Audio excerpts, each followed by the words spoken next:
Bom, agora eu tenho uma surpresa para vocês. Eu gostaria de convidar aqui para o palco, para bater um papo conosco, o autor do livro, o José Rezende Júnior, que está aqui e veio conversar conosco. Eu vou tentar capturar a curiosidade de vocês e vou tentar conversar com ele para ver o que ele pode nos trazer sobre essa obra e sobre essa vida de escritor, José Rezende. Oi, Ângela. Oi, pessoal. Um prazer estar aqui conversando com vocês. Espero que vocês tenham gostado da leitura. Eu gostei muito, fiquei muito emocionado. Achei linda a leitura da Ângela. Espero que vocês também tenham gostado.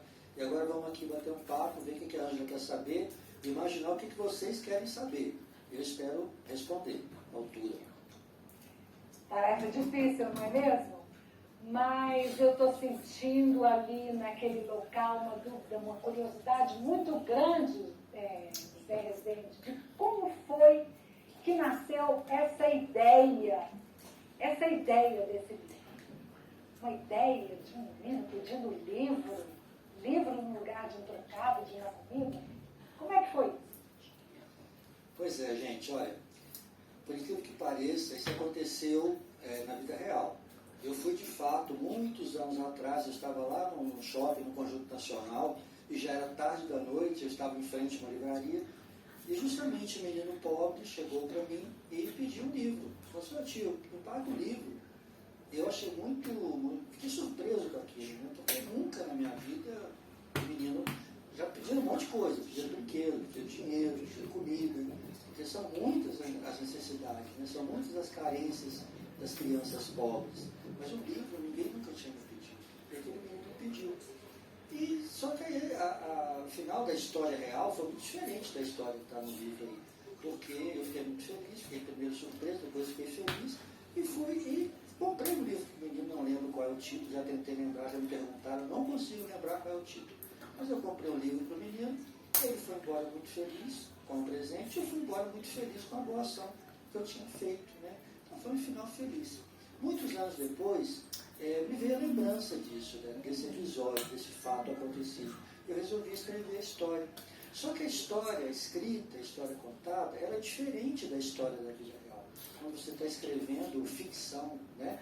Então, eu imaginei um conflito. Eu imaginei que haveria ali um problema qualquer, um atrito qualquer entre o homem de terno e o menino pobre. Porque o menino queria o livro, mas o homem não queria dar o livro.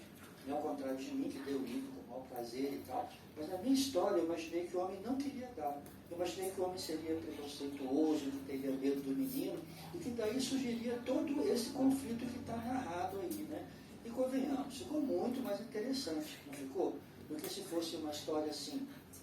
Aí o homem foi, deu o livro para o menino, e foram todos embora para casa, felizes para sempre e tal. Não seria tão interessante. Então, quando a gente inventa uma história, mesmo quando é uma parte da realidade, a gente tem muito espaço para inventar, para criar, para tornar mais atraente para o leitor.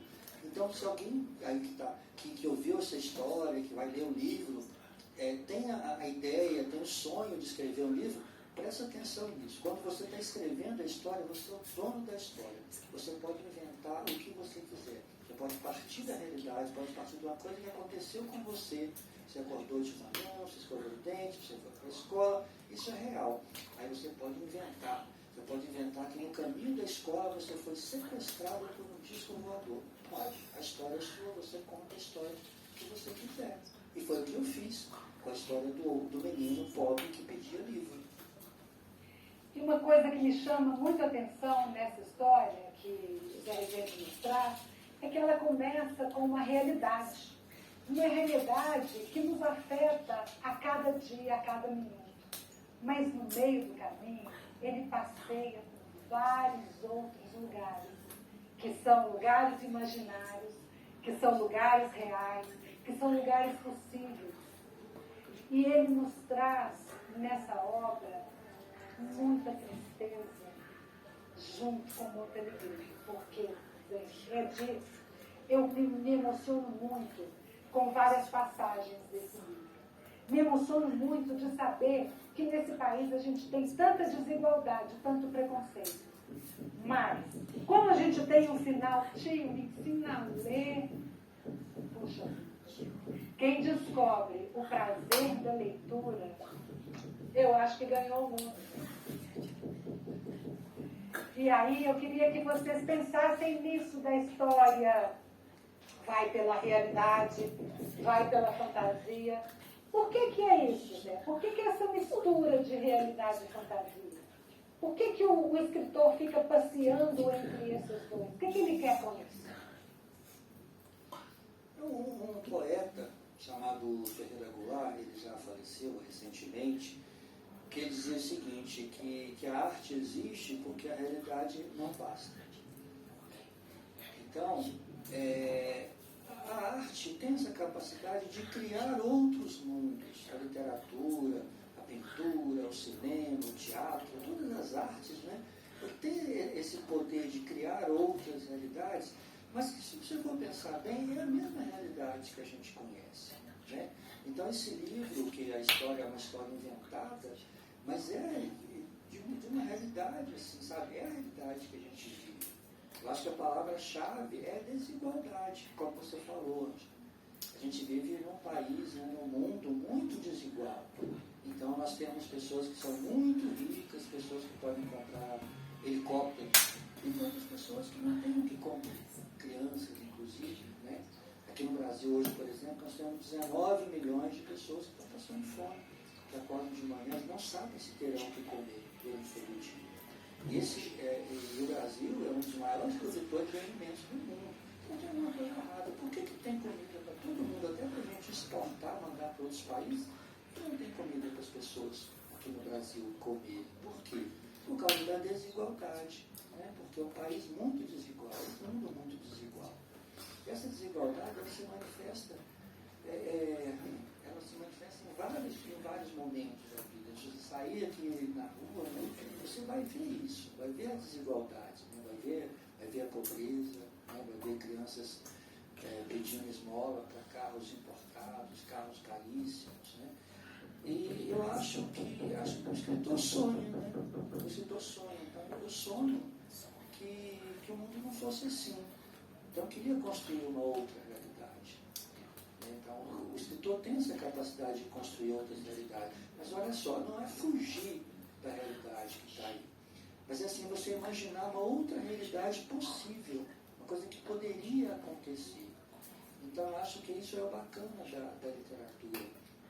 Isso é o mais bacana dos livros, né, da leitura, você entrar em contato com outras realidades, que às vezes é a sua própria realidade, né?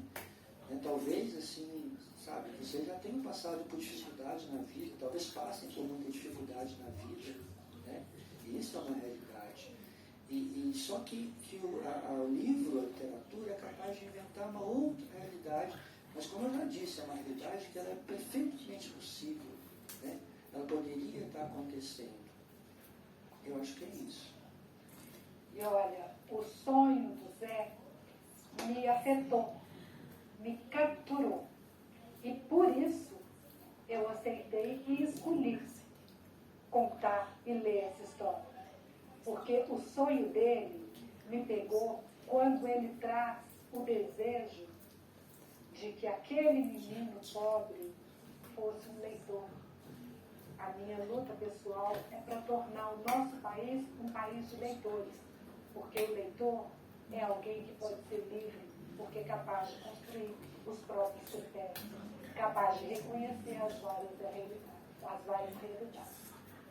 Então eu sou muito grata ao José Rezende por ter me presenteado, me mostrado essa história, e faço parte do sonho dele, de que a desigualdade comece a diminuir pela leitura.